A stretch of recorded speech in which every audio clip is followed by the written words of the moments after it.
Kayo ba ay palagi na lang nag-aaway at palagi na lang ba kayong nagbabangayan sa isa't isa? At ngayon, malayo ang loob niyong dalawa ng partner mo. Ngayon, may ituturo ako sa inyo na napaka-epektibong ritual para mapalapit ulit ang damdamin niyo sa isa't isa.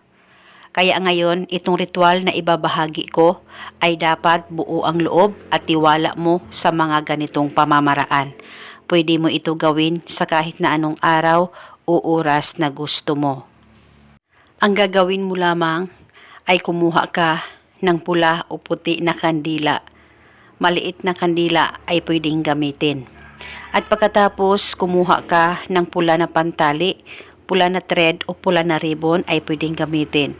At pagkatapos ay itali nyo po ang pula na ribbon o pula na thread sa kandila.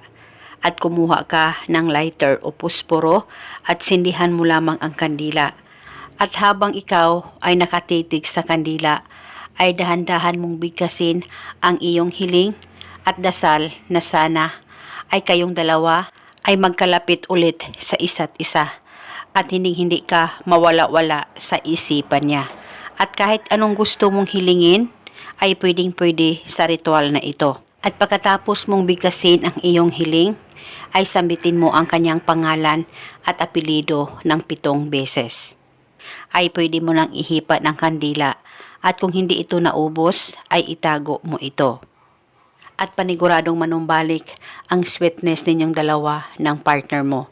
At ikaw palagi ang kanyang iisipin kahit anong busy niya o kahit ano pa ang gawin niya, ay ikaw palagi ang magiging laman ng isip niya. Kaya ito muna sa ngayon, maraming salamat po sa panonood. Pagkatapos mong mapanood ito, ay mag-comment ka lamang sa ibaba, I claim it. Thank you and God bless us all.